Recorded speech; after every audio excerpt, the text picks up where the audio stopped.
Let's bring on the special guest of the show.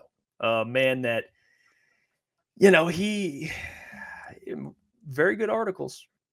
Very good. Very fine. One of them. I read every single one of them, all the way dating back to the moment he started he was the publisher, first day as the publisher. All jokes aside, the legend, John Maakaron, Detroit Lions on Sports Illustrated. Check him out. He should be your number one go-to for all Lions stuff. Joins us every single Wednesday. Brought to you guys, as always, by BetUS. Please welcome to the show, Mr. John Maakaron. John, how you doing? Man. What's up, fellas? So, Jeff, right away then, what was your favorite story from today? Because I know one that definitely blew up that I'm like, wow. He's looking it up right now. I'm not looking at it. No, but I will say, here comes the teacher's pet. Go ahead, Booner. Do you have one, Jeff? No, I'll let the teacher's pet go. Can I ask a question then? My first question is about one of his articles. You bring him an apple? You bring him an apple? All right. Hey, I'm sorry. Hey, Jeff, you know what? I'm not gonna apologize for being good at my job. You know what? I'm not gonna apologize for being good at my job over here. Doc, I want to ask you this. My favorite article of today was actually the recent one that you put out. And I think it was is it Christopher? Christian. All right. You know the name. I'm sorry. You don't know. Christian? I read the article, not the author. You shouldn't have said anything, Boone. Yeah. I read the article. I'm trying to give props to the people who write these articles too, because it's not just the dog. He's got a good team over there. He wrote an article in a piece today about Kelvin Shepard and becoming the DC. Doc, I want you to break that down for the people here, and obviously we want them to go to the website. But can you break down this Kelvin Shepard defensive coordinator situation? Does it look like he's going to become the DC? If Aaron Glenn does get a job, what does that look like? Great article, Doc, by Christian. Thank you. It was put together by me because I saw that Kelvin Shepard was going to be talking today. So that was an easy story to put together in that he's a leading candidate potentially to replace Aaron Glenn. Now, here's the dilemma. If Aaron Glenn leaves Detroit, Kelvin could also leave with Aaron Glenn. So that's going to be something to monitor as this offseason progresses, because he's somebody now that has worked under Aaron Glenn and understands how to relate to players, a former player himself, and has now learned and really utilized all the skills that have been taught to him by Dan Campbell and Aaron Glenn. So he's a rising coaching candidate. And clearly you can see that the linebackers unit has benefited from Coach Kelvin Shepard being there with Jack Campbell, and now all the new pieces that are there. So when I was the one who asked him, like, hey, are you ready to handle it? Because, typically when he does talk on Fridays or at different times, I'm typically maybe not there or not having availability to speak to him. So it might have been my only chance to ask him that question. So I asked him, I said directly, hey, are you ready? And he's like, yeah, I'm ready. He divulged, and he's always been honest. He's every time Kelvin Shepard speaks, you guys should all listen because he's very much motivational. And he's somebody that has, I think, been an asset for this defense. And look, he relates well to the players. No nonsense, very serious. You guys see when you go out to training camp, when you watch, you see the coaching and how that all goes down. Watch Coach Kelvin Shepard. He's very passionate about what he does. And I talked to several players, Jamal Adams, Jack Campbell, Ezekiel Turner, just saying, hey, why is he ready? He's like, hey, he's put the standard, and the line pretty much of the day was the standard is the standard, and there's no variation. So anybody that walks into the linebackers room, even if you're Jamal Adams, even if you're Quan Alexander, you have to understand that there's a standard set by the Detroit Lions and their coaching staff. And I do believe that from what I saw, that Kelvin Shepard, I think, would do a great job wherever he lands, whether it be in Detroit or somewhere else. The problem is I'm biased in that I think Kelvin Shepard would do a great job. But I truly, in my heart of hearts, can't lie to you guys. I think Robert Saleh would do a phenomenal, absolutely tremendous fucking job. Wow. And would have this Detroit Lions defense the number one defense in the league for many years. But again, I'm biased. So I think Kelvin Shepard would do a great job. Maybe you get a little bit of a fallback while he learns and adjusts with calls. But at the same token, I wonder if you have a Robert Saleh out there and you lose Kelvin Shepard and Aaron Glenn, I hope that the call can potentially be made for Robert Saleh because his defensive lines are ferocious. I think Terrion Arnold would flourish to be even better than Sauce Gardner. So I just can't speak highly enough of Robert Saleh. I interrupted today's video to tell you about the sponsor, and that is BetUS. Head over there now. You can get in on the Lions and Bills game. The Lions are already available. The over-under, 54.5. I like the over in this game. I'm going to go ahead and put 50 on it because I believe this will be a shootout. I believe there'll be probably 60 combined points between both teams, and you guys can head over and bet the same thing. Remember, gamble responsibly. If you use the code YouTube150, BetUS will give you up to 150% on your first deposit and 125% on your second and third deposit, up to $2,000. Big shout out to BetUS for sponsoring. Now, let's get back to the video.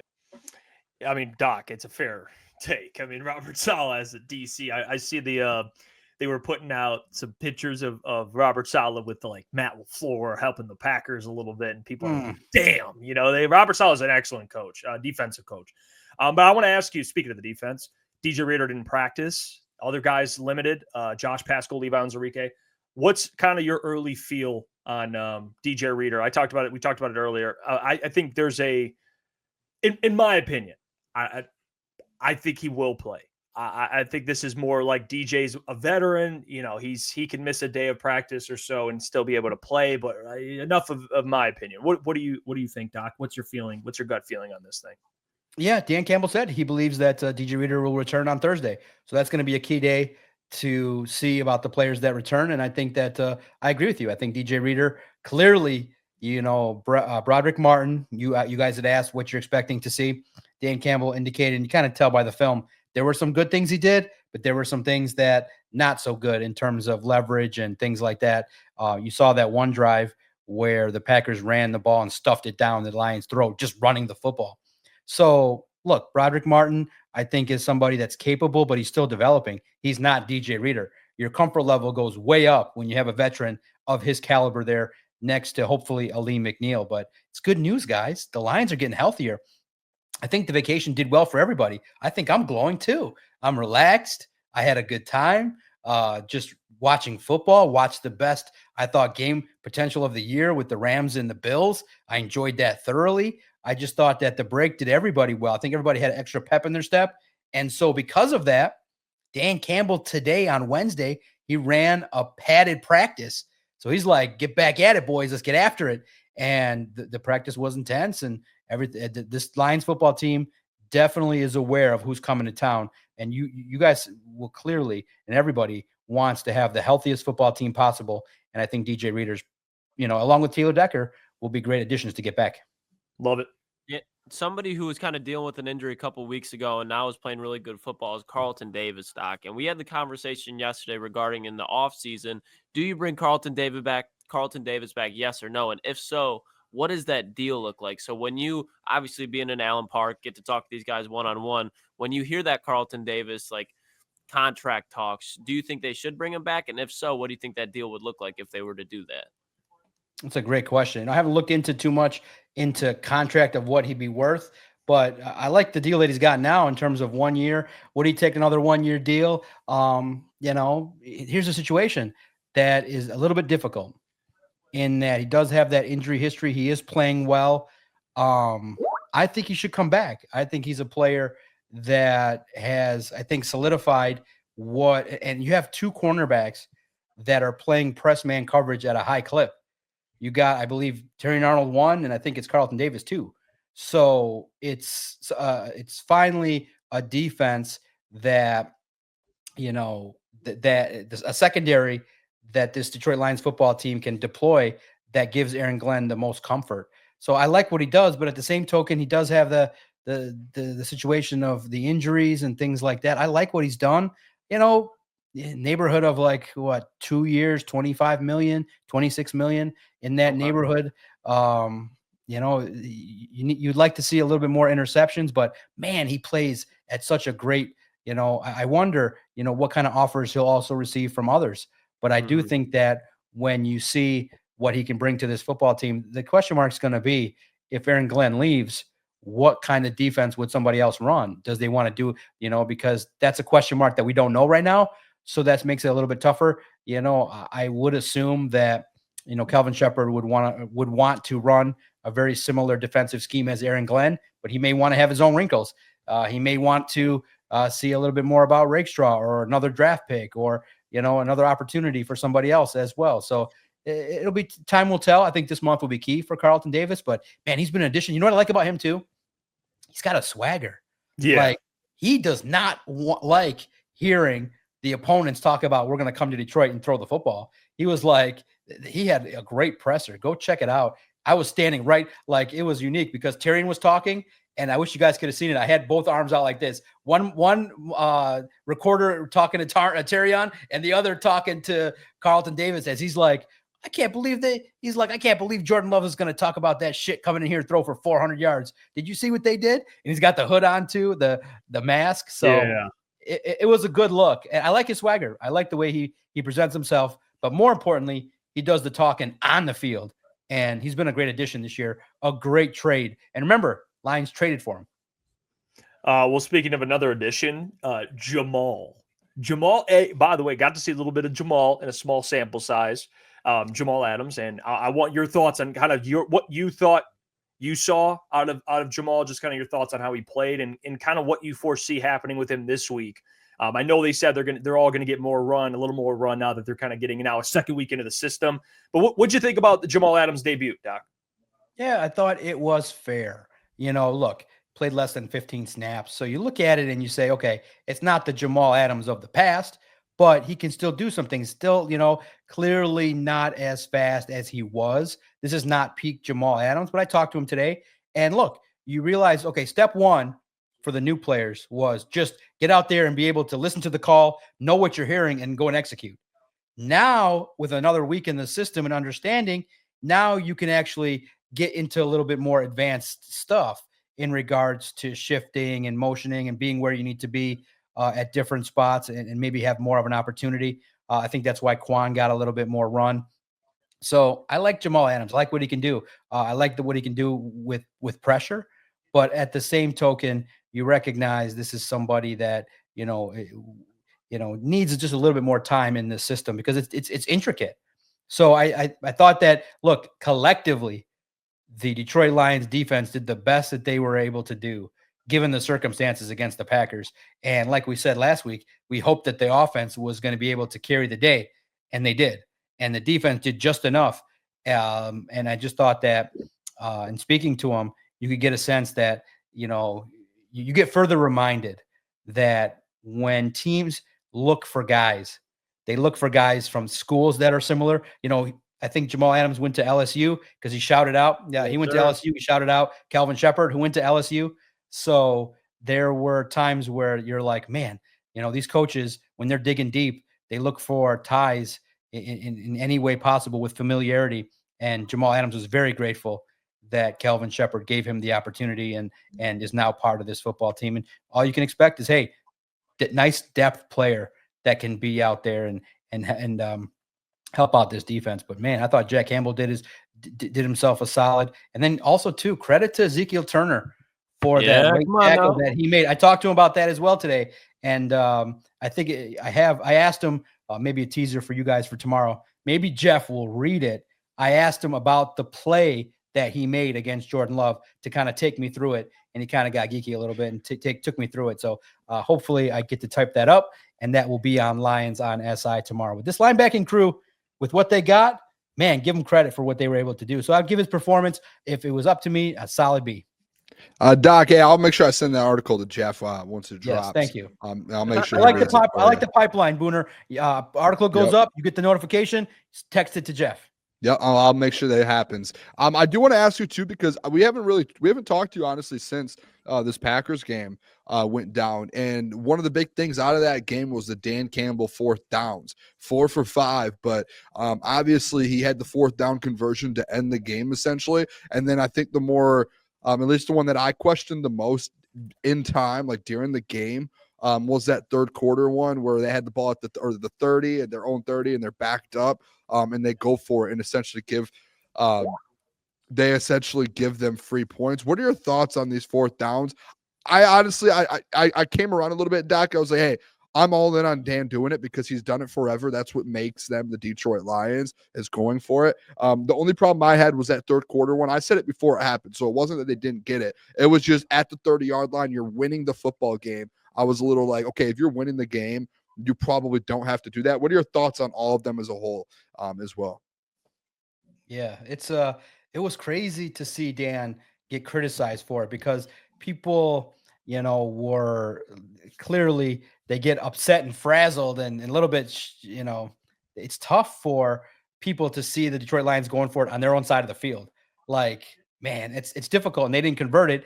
And Jared checked to a play from the look that he saw to a play that just was atrocious, and it didn't work out. But 4 of 5.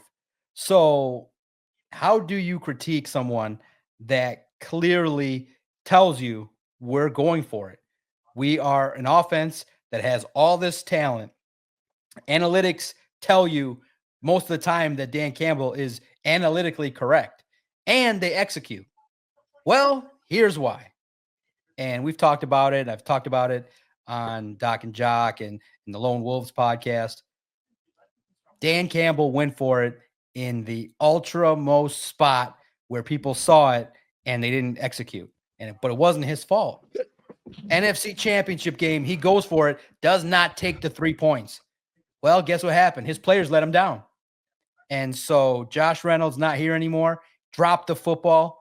And there were other mistakes as well. The fumble from Gibbs and the Vildor craziness that happened. So Dan Campbell is blamed by some for that. You didn't take the points. So that's on him. But Dan Campbell doesn't care.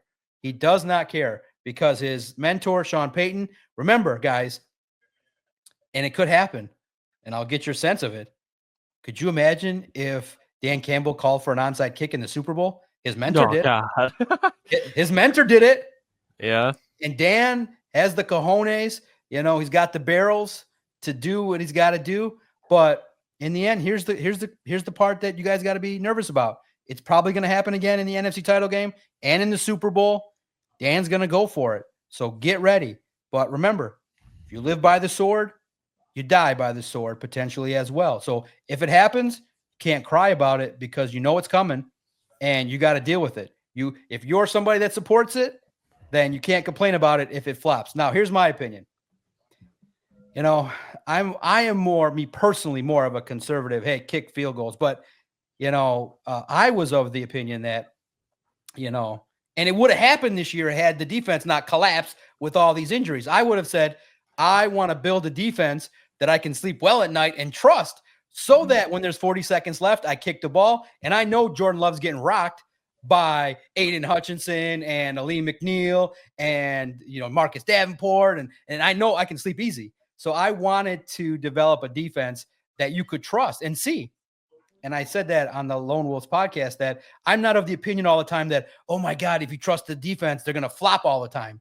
You got Kirby Joseph, Brian Branch. You got, people are nervous. Like I have a little bit more trust in the defense that I thought the defense could have maybe had a signature moment where, Jordan Love's forced to throw the ball. Maybe Brian Branch gets a pick 6 and now you got all this momentum for the defense. You haven't given them that chance just yet to do that. So I'm fascinated by that approach. Look, he's doing it. He's changing the game. You can't knock it. It's successful.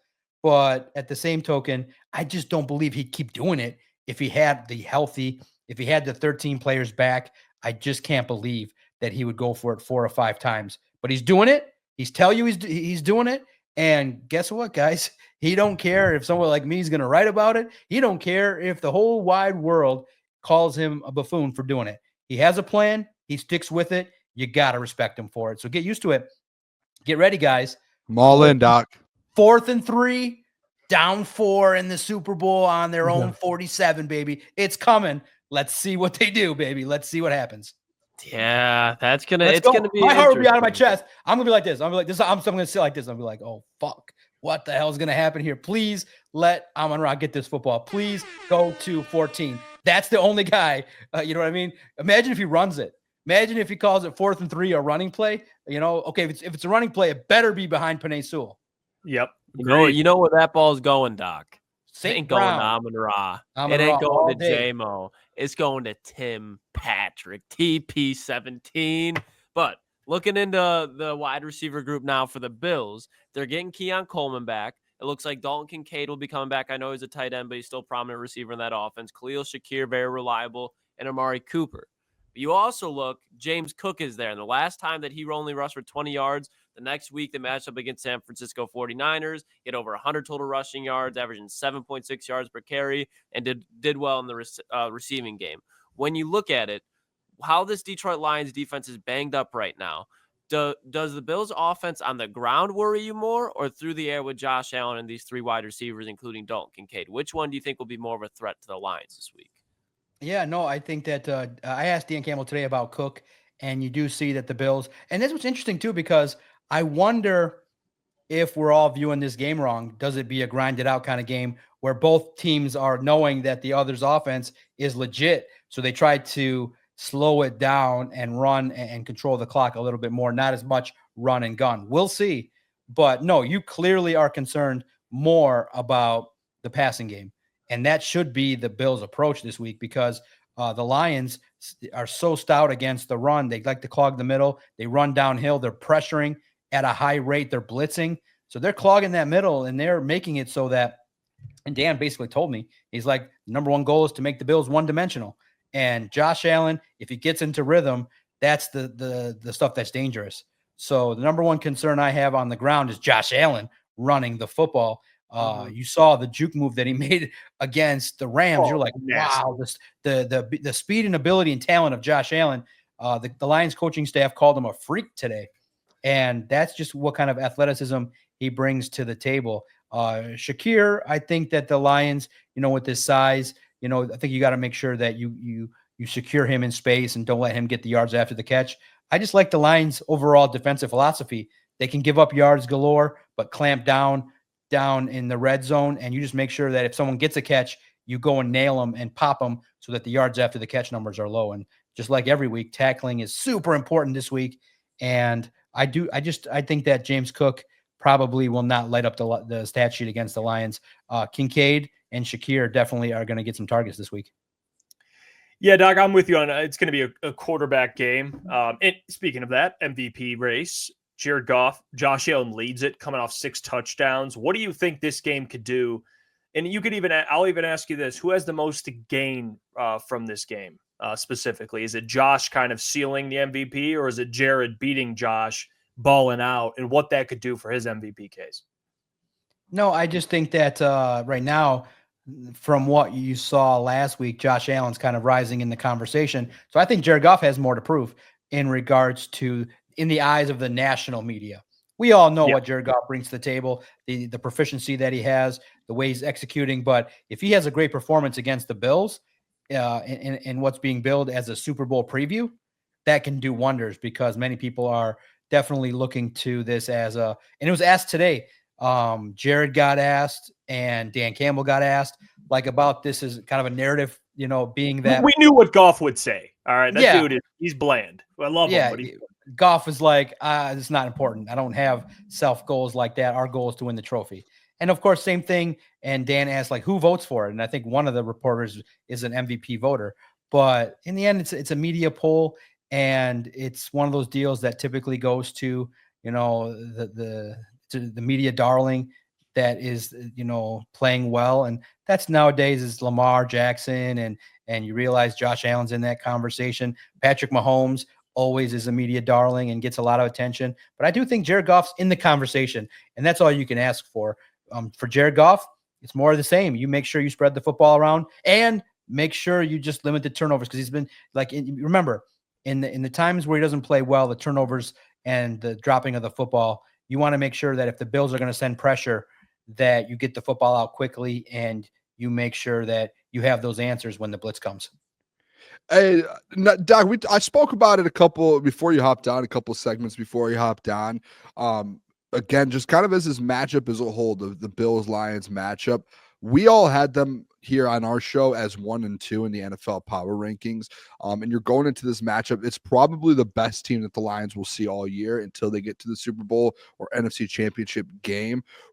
How do you think, because what I brought up, Doc, is you're going to finally realize and see where the Lions measure up to these other contending teams, because this is the first contending team that we've seen the Lions up against. How do you think they're going to kind of match up against them, and do you think it's going to be a little closer than what fans and people around the NFL think, just because we haven't seen the Lions versus like another Super Bowl contender?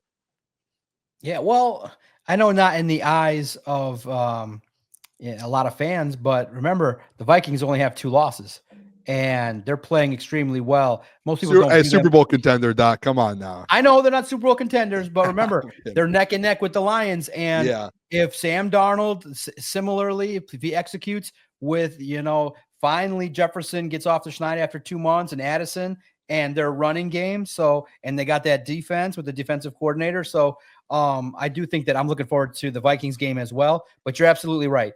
The last quarter of the season, the Bills game is a true test, right? And it's a test of what you could get in the Super Bowl, whether it be against Patrick Mahomes or Lamar Jackson. So we all in the media were joking, like, was any I should have did it, but I've already done it. We wanted to ask Kelvin Shepard or Dan Campbell about the QB spy, like, would they do it? But in the end, look, this football gonna do that again, Doc. Remember that last time? Yeah. They don't like the QB spy philosophy talk. We got the message. So nobody poked the bear this week. We still got tomorrow, though. We'll see if anybody tries to ask Aaron Glenn about QB spying Josh Allen.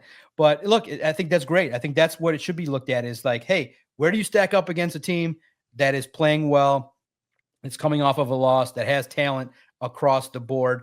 But I do think that if you stop Josh Allen, you can do a lot of great things against the Buffalo Bills. And here's the thing too, their coach kind of is in that kind of same mold of, he's a good coach, but at the same time, his clock management sometimes is questioned. Decision-making at times is always something that's always of an issue with the Buffalo Bills and their coaching staff.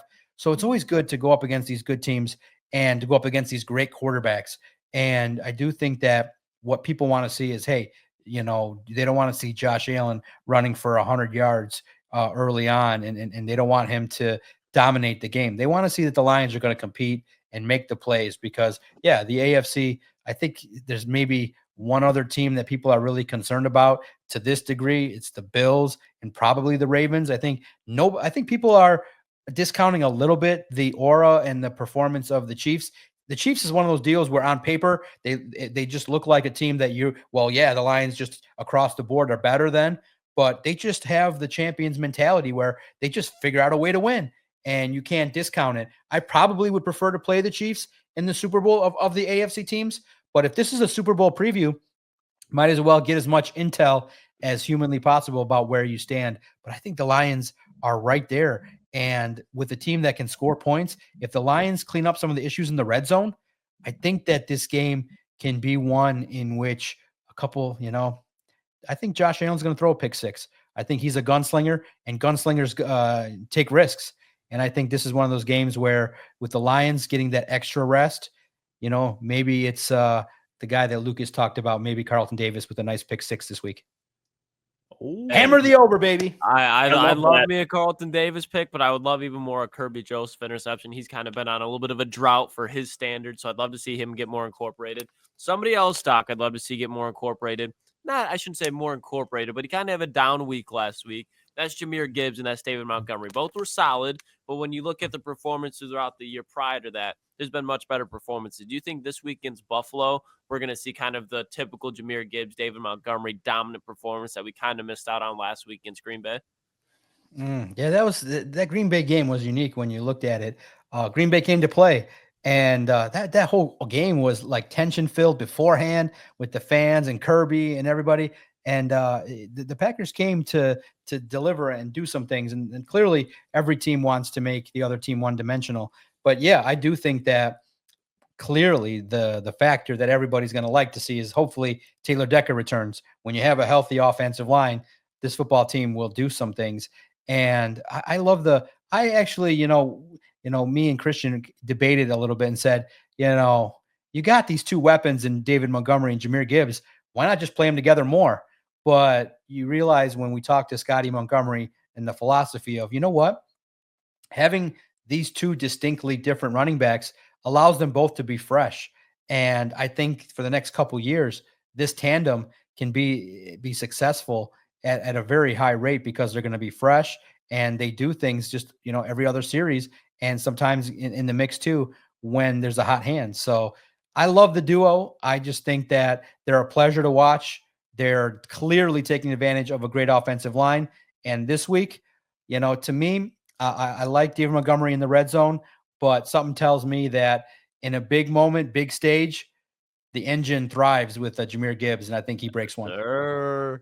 Love it, Doc. Yeah, Jahmyr. And another player that it's been steadily improving. I know Dan talked about it. Played really well. It played well last week. Terrion Arnold. What has been, because I know the Lions right now, Doc, are number one in the league in pass interference calls, and they're like lowest in the league or one of the lowest in pass interference calls for them against opponents. What do you make of like the pass interference, saga, or like the, I guess, how much it's been happening? Because I think Terrion might have a majority of those. But what do you think of him, his improvement, and also the pass interference penalties piling up for the team, not just him? Yeah. No, look, here's the deal. I think that, clearly when you're a football team that brags about wanting to be physical and violent, and you're openly saying, hey, we're coming out to hit you. Dan Campbell said to the officials before the Bears game, hey, if Caleb Williams was tiptoeing the sidelines, we're hitting him. So there's no nonsense. This football team is going to play physical. You would have liked for Terrion to turn his head a little bit faster on the end zone one. Look, he's still a rookie. He's been thrown into the fire. That's just how it is, playing press man at the NFL level against world-class offenses and great receivers. And here's the deal. They keep getting called. So the Lions, what makes them different than in years past? And we all have to, and myself included, have to get out of the mindset of a flag is a complete disaster. You remember with the map, I think we've all, and myself included, if you hearken back to the name that we all hate, Big Matt Patricia, who's trying to now, talk in the media. Huh. He was a defensive guru who couldn't coach defense. And it was bend and break and be a sieve and give up points and blow leads and never execute and talk more about we need to execute better, and then following it over week after week after week. And I go back and sometimes listen and read some of the stuff I wrote. It was all the same stuff. Lions would play decently until the fourth quarter, and then they'd fall apart. This is completely different. The Lions can make a mistake. The Lions can have issues. The Lions can have 18 dudes on IR, and they're winning. So when you look at it from that perspective, hey, Aaron Glenn has these guys playing physical. You get flagged, you get flagged. Next play. Focus on that, making the tackle, making sure that you get the pressure or win your battle the next play. And what's a blessing is Lions make a big fuck up. The next play is solid, and they come back. And number one thing is they do enough and execute at the right time when needed to be able to win games. It's winning football. So it's bend, don't break. They're great in the red zone. They are opportunistic when needed. And I think we're at the point now where you say, play your game. Let the officials figure it out. If they call a flag, fine. The Lions will figure out a way with the talent that they have at linebacker and in safety and the defensive line, and hopefully with guys coming back, they'll figure out a way to overcome those things. But you hope that in the last quarter of the season and in the postseason that Terrion Arnold continues to continues to grow. And when it happens, look out, then the turnovers will start. Yeah, just kind of going off of that too, Doc, just looking at the season as a whole now going forward, the 4 weeks left of the season, haven't locked up the 1 seed and have not been able to lock up the division yet, obviously because the Vikings only have the 2 losses, the Eagles 2 losses. We got asked this yesterday in our mailbag. I thought it was an interesting question, and I kind of struggled to answer it. So I'm just going to throw this on you, Doc. What week do you think that this Lions team is going to be able to potentially lock up the division and then also the 1 seed, because it feels like kind of how I brought it up yesterday. Like this week, obviously you cannot do it statistically. And then next week, I'm guessing it's going to be tougher. I almost just wanted to be like, hey, there's a chance this comes down to week 18. When do you see this team doing that? And do you think it actually does come down to week 18? Yeah, I think that's a great question that your chat asked, and it's interesting, right? The Vikings and Eagles keep winning. You would have hoped, as we're all sitting on the couch enjoying football with the Lions not playing, one of them would have lost, but you recognize that shit happens, and it's actually good for the Lions to stay focused and having to win. I do think it's going to happen probably, ideally, hopefully, maybe it's the week of the 49ers game, and you get to start the new year as because I want that. For me, I'm selfish. I want those questions of like, hey, Dan, who gets rested? Who doesn't get rested? Do you do the rest thing ahead of the postseason? So I hope that they're able to clinch the bye week after the 49ers game, because then we can see finally what Dan's philosophy is in terms of resting players when you have a week off looking at you and staring at you in the face. So it's going to be probably, week 17, week 18 that the Lions hopefully clinch the 1 seed. But nothing better than a season finale against the Vikings. You ruin their season because Byron Murphy keeps spouting off at I don't understand why. Listen, I'm free advice from the doc. If you're the Packers and you're the Vikings, keep the Lions name out your mouth. Follow the plan of Tucker Kraft. He opened his mouth, and I guess and sorry if I keep cussing, but I'm in a good mood. He fucked around and found out. Don't talk about putting your hands on the Detroit Lions, because guess what they're going to do? They're going to find you pregame, and they're going to talk to you and say, oh, you want to put your hands on me? All right, I'm right here staring at you in the face. What are you going to do? And Tucker Kraft looked like a guy that was like, never seen somebody chirp back at him. And so if you go and watch now Tucker Kraft's last media session that he did this week. He's like, guys, I'm never talking about an opponent. I just want to talk about us, because he was probably shell-shocked that Kirby Joseph went ape shit on him. And he was like, let's go. You want to put your hands on me? I'm right here. I'm Kirby Joseph. What are you going to do about it? And he did nothing. So that was, that whole video was great too, with just him walking like, guy, I'm just trying to get off the practice field here before we get into the game. And Kirby's ready to bark his head off. So, and also too, side note, did you guys notice NFL Prime Video took that shit down? I was like, why would you take it down? Half the world, I said on the podcast, you got 3 minutes, basically. If you post something, you got like 3 to 4 minutes. Then why? Because somebody out there in the wacky world of the internet was going to screen grab it. And it's just too easy to screen grab something and post it to the internet. So I thought Prime deleting it was crazy. So, but hey, they don't want that image kind of portrayed out there in the world. But man, it was great. The air of aggressiveness was out there. I think is it the Tucker Kraft video you're talking about, Doc? Yeah. What happened? Yeah, I think they posted it during the game and it was up a little bit. I think I'm just going to be honest. We were on air and I turned my phone on and I saw 30 seconds ago Prime posted this and I screen recorded it and put it up, and it blew up instantly. I told the boys, I was so excited. I didn't see anyone post it. I think I was the first one to post it. I spelled Tucker Kraft's name wrong. I put like, I don't even know what I put, but it blew up. It like went boom, and then everyone else started posting it. So yeah, it was Tuck it. It was Tuck it Kraft. Yeah. I mean, which at that point he was tucking it all right. Like that man was running for his life. So it made sense. Maybe that was why. See, that's what I'm saying. I'm saying that, leave it up there, but everything regarding the Lions is hot right now. And the flag thing went crazy during that game. The Packers game was a wild situation. So I'm of the opinion that, hey, if you're going to post it, just leave it up there. If you're a Prime Video, I wonder if they got a call from the league or from the Lions or why. I'm always curious of that. But yeah, clearly that probably wasn't the best thing for them to post, but it was entertaining as all hell, no doubt about it. And that's just the way it is. I'm like, yeah, if you post it, there is no point of deleting it because it's out there. Literally, you got, like I said, I would say 3 minutes at most. Someone's going to screen grab it because it's just something that's just a wild video that a lot of people were excited to see. And look, that's the mentality. And you know what, too? Side note on that video, when you watch it, I respect it. Who's there by his side hyping him up? His guy, Terry Arnold. And he, I think he talked about it, and he said, post-game, he said, hey, I'm about it. If Kirby's down with something, I'm down with something.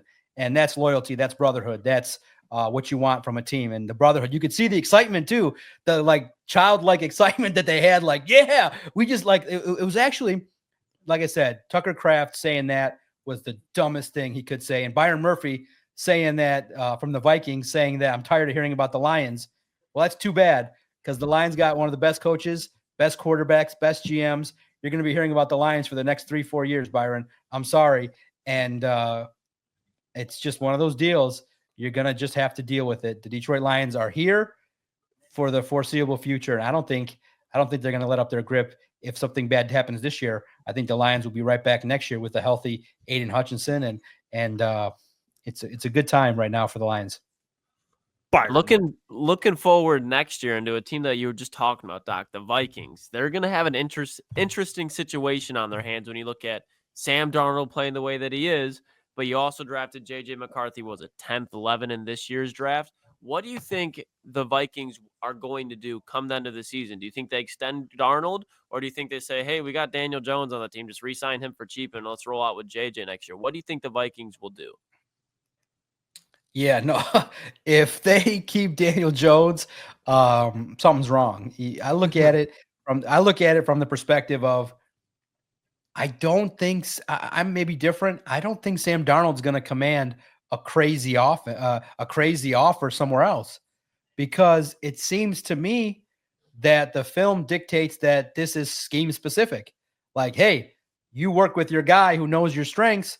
This is a situation in which you need Kevin O'Connell to be able to handle it. So I would say that Sam Darnold, definitely this last month of the season into the postseason, it's still an audition for him. Because look, and it's sometimes philosophical. You have a quarterback on his rookie deal. You know, do you turn to J.J. McCarthy next year right away when you have a team on the cusp? I don't think so. I think that if you're Sam Darnold, you test the market to see what you're worth, and you come back to the Vikings and you say, all right, I don't need $60 million a year. You can't legitimately ask for that. You just take stability. You say, hey, can I get anywhere between 28 and 35 a year? And if you keep me around, then you got a great situation. But I don't know if the Vikings want to do that. I don't know if they're going to offer that much money when you just drafted a rookie quarterback. That's telling. So the only thing that Darnold can do is control the controllables, and he's got to have a great run here. Like, if he falls back, has interceptions, that Lions game might be a telling game for his future and what happens in the postseason. Because, look, we all know money's made in the postseason. If he leads them to a playoff win and he's part of the reason, if he's throwing the football all over the place, then basically each win in the postseason is probably going to be worth $10 million per, in salary per year. So right now I start him at $30 million. It could be his agent's asking price, and you go up from there with each playoff win. Hey, Doc, what about another team? Drama in Philly. A.J. Brown, Jalen Hurts beefing. And, I may or may not had some money on A.J. Brown. So him being wide open as much as he was against the Panthers and not getting the ball, I was a little upset. But when you pay attention to the media coverage, they're scraping by some bad teams. What are your thoughts on kind of the Eagles this year? Saquon's balling, but it seems like, Doc, their passing game, they got weapons, but Jalen Hurts, correct me if I'm wrong, he doesn't put a lot of fear into my eyes in terms of a matchup with his arm. I think what they're doing on the ground is incredible. What do you think about the Eagles, the drama and everything going on in Philly? Because it seems like for about a week there, maybe still there's some people out there, they immediately crown the Eagles the best team in the NFC. What's your thoughts on how they've been playing? Yeah, there's as much drama there as there is going on right now in your chat. It's like, come on, A.J. Brown and Devonta Smith.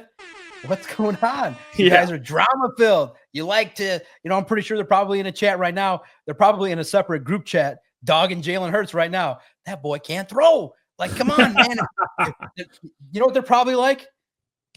we had Jared Goff, our paper would be through the roof. Yeah. You know what I mean? AJ Brown would be happy. I know that. Right. AJ Brown is tough to please. And that's what makes you thankful that the Lions don't have that. Could you imagine if Jameson's like, I need the rock more, and he just puts that out there, or after a game he looks dejected and we're all like, Doc's like, hey, what's wrong? He's like, not getting the ball enough. I need my touches. I'm not getting fed enough. That would be hilarious at the highest level. Lions are ultra professional. None of that situations going on because you're 12-1. But look, at the same time, I respect AJ Brown because he wants to meet his potential, and he feels like he's a difference maker, and he feels like, and I know what it's like to be a difference maker. You feel like, hey, if things go smoothly, then we should be able to win games by more than just squeaking by. So part of the reason is the passing game is a little bit substandard at the moment. But I do think that you got to be patient with Jalen Hurts. He's still inexperienced. But here's the deal. And I think too, what's up there too, which is what should be played up. Saquon deserves the rock. Are you going to not give the football to Saquon Barkley? My God, what an amazing fantasy pickup by me by drafting Saquon Barkley. I knew he was going to ball out. I knew he was going to ball out. Got me to 10-4, baby. Here we go, playoffs. I'm going to have a heart attack because I'm playing a 7-7 team that has some good players. Has Stafford, and I'm a little nervous here. Upset alert, Doc. Upset alert. I'll give my report. 10-4. I'm the 2 seed, and let's go. I love my fantasy team, and I'm going to get my championship and bring the trophy to the show. Doc, what's your team name? I gotta ask. What's this could be something. No. I used to have some bad ones, but no. I love how you just no. This one I went simple. It was Lions Podcast Slappy. That's my name. Oh, that's a Doc name. Yeah. I love that. That's Lions Podcast. Okay. You want to know what it was? You want to know what it was when TJ Hawkinson was here? It was 8 Mile. I have Big Hawk. Oh, now that's a Doc name. Now that's we had a fun time with the fantasy name. So look, with the Eagles, that's an interesting team. I'd love to see it in Detroit. I'd love to see the Detroit Lions kind of erase one of those bad memories. I don't know if you guys remember the Lomas Brown guarantee, where that was when I was in my youth, where Lomas Brown guaranteed that the Lions were going to go to Philly and win. And then the Eagles dropped a hammer quickly on the Lions. It was one of the most worst ever guarantees publicly stated ever. And I hope the chance can right itself where the Lions can play the Philadelphia Eagles.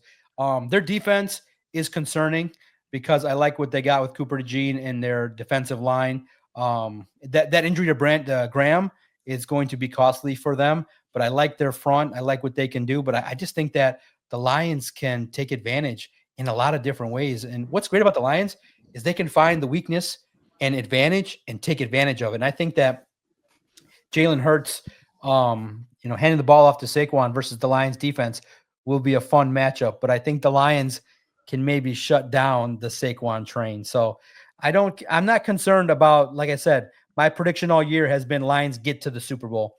My concern comes in when you play the Ravens, Chiefs, or Bills. Can you make that 1 or 2 extra plays defensively in a game where they may not let you? We find out Sunday, Doc. You're find out. Hey, is it true or false? Richard Sherman, legend, is a Detroit Lions on SI reader. He has to be. Or let me tell you what happened. This is great. So I love checking out all the podcast clips that are out there. Sometimes it is harder for me to listen to whole shows. I try to catch your guys as much as possible and a bunch of others as well across the various digital networks in town. Definitely the guys there in the prime time at our friend spot is always fun to listen to as well. Their hijinks and hilarity. It puts a smile on my face at times. But I was scrolling through and I saw Richard Sherman beefing, and it was a great headline. Richard Sherman complains about those who complain about Dan Campbell, and I'm listening, I'm enjoying it, and I see the words, and I'm like, get the F out. I wrote that. They took it from me. Did they credit me? No. But I said, I double-checked. I said, wait a minute. They just highlighted the story I did about Teddy Bruschi. And it actually, I'm of the belief that it wasn't just happenstance. I'm a firm believer that some higher power just directed me to see that, because it just goes to show you that the information you put out there, I know how many people are reading it, but and I know how many people are on it this very second, and I know how many people we have. The blessing of my job for the 60 seconds I talk about myself is the analytics are just sick, sick. Like I can know very much to this up to the second where readers are coming from, what they're reading, how long they're staying. It's so reporter friendly that it's just like made me such a unbelievable publisher to be able to know what people will read and what's interesting for people. And I've always known that, but to combine that with technology is amazing. So to see them take my article clip, the story about Teddy Bruschi, and to plaster it on their podcast clip, it put a smile on my face, because like I said, I interact with the readers a lot on Facebook, but they're all just like names and faces, just names. It's not, I'm buried in Allen Park and buried in the studio. I very rarely get to, that's why I love talking with your chat when I can, is that I very rarely get to interact live with people because I'm so busy. And so to see that, it made me happy, and it was really cool to see. So for that, for some, I like to ask for credit and get tagged, and I like to ask for all those things. But in that spot, I just said, hey, that's pretty cool that you did that. Thank you, Richard Sherman's podcast, or the producer, or whoever clipped that part and included us. You made a reporter happy. And nobody's too big to read the docs articles. That's right. Nobody is too big. Nobody. Right, Jeff? So wait, Jeff, you never answered the question. What was your favorite story from today? I had some good ones. I had a big one. I had an easy one. He did deflect to me. I had an easy one delivered today, and it hit like a grand slam, man. I'm very happy. You didn't read the site today? There was no interesting story on there. I checked out. This is like, I did my homework before the show. I read the injury updates, but I didn't go through. I'm going to be honest with you, Doc. I didn't read a bunch of articles. I'm not doing my job. Okay. No. You're doing your job. Oh, no. I'm not doing my job. Listen, I'm not doing my job. My only goal, I said, I don't care about the others. I care about the one click that I'm looking for. So today, the best story on the site was the fact that the fan got his tickets revoked. The judge, the hammer, the Detroit Lions cut off money. Now, they can easily do it when they got 20,000 people that are going to take his place, but they took a fan, a paying customer, and they punished him for that action. And it's tough. I hope that the fan gets, Mr. Yusuf gets his chance to come back in the future. But imagine, and it was crazy how the world works. I was talking with somebody else in a totally different sphere about consequences, not about Lions, not about this story. I was talking about how people, are in denial at times about stuff. And what I was always fascinated with as a youngster was judges, because judges, would listen to cases and they would hear both sides. They'd hear the theatrics of the defense, the sternness of the prosecution. A verdict would come down, and then the person who was always guilty would always end up making some excuse. And then the judge would just be like, you did this. This is wrong. Don't do it again. And here's your punishment. And I just feel like, clearly you can't act. I mean, even if you are provoked, even if, you're holding the flag and Matt LaFleur comes up to you and gives you the most derogatory thing, that's probably not the thing you're going to need to be doing, because guess what? Especially when you're on the field in front of the national anthem, you're going to be videoed, and it went worldwide. And the Lions can't appear to be soft, because guess what? Then Booner would do it. Then we'd see Lucas with the Michigan bald head or whatever he's got going on, flying off the field and being like, it'll escalate. So I think this will be, one of those deals where it's going to be tough for the individual. I hope that there is a little bit of forgiveness when the story's told, how it shook out. Sometimes an emotion gets the best of you, and you rile it up. And the fans, Lions fans, are passionate. I respect the guy for getting riled up. He doubled down. He didn't back down at all.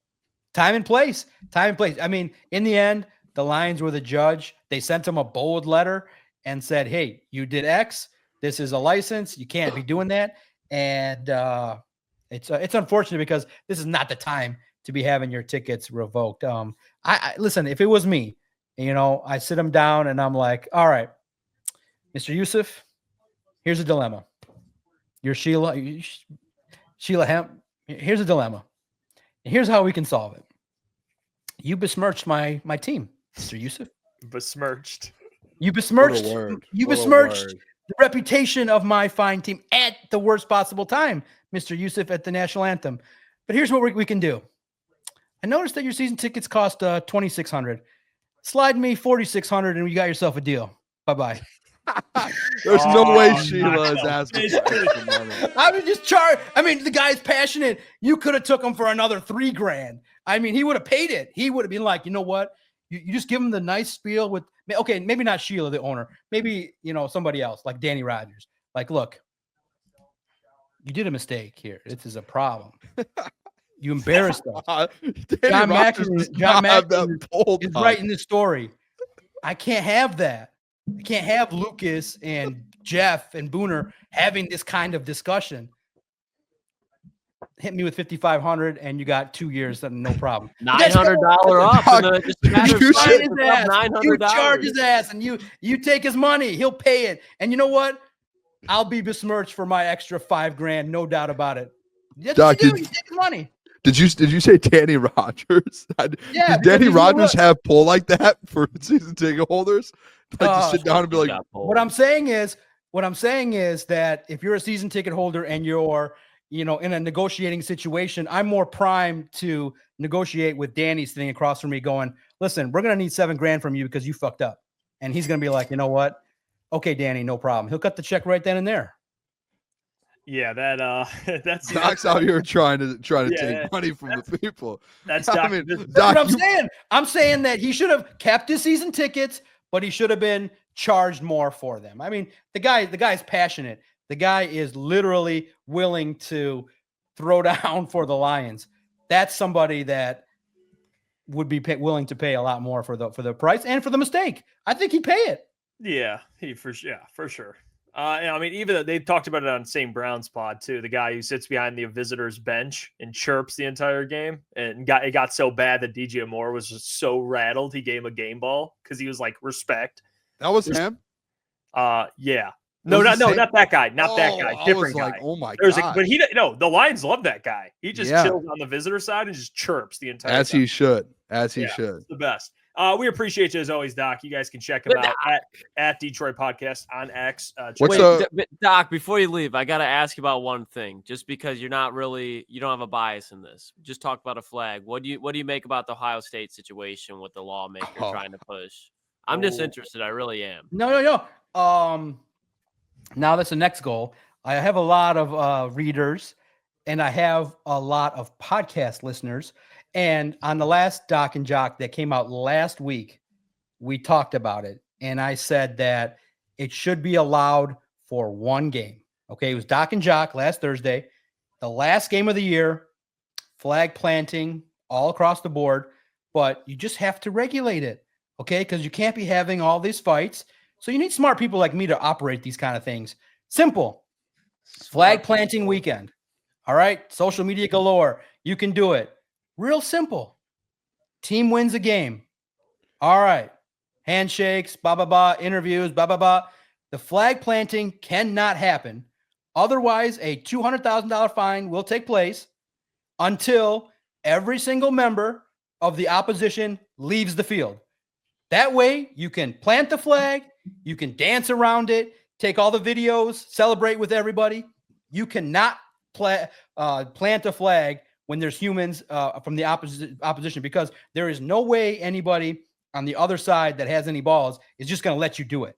So you have to regulate that out, and you have to say nobody on the opposition can be on the field. You plant the flag, and everybody can have that little extra motivation, little extra fun planting the flag. It's fun, but it will never not be fights if someone else is on the field at the same time, because I loved what Sawyer did. I thought that he earned a lot of respect. Like, hey, I'm not letting these guys do this.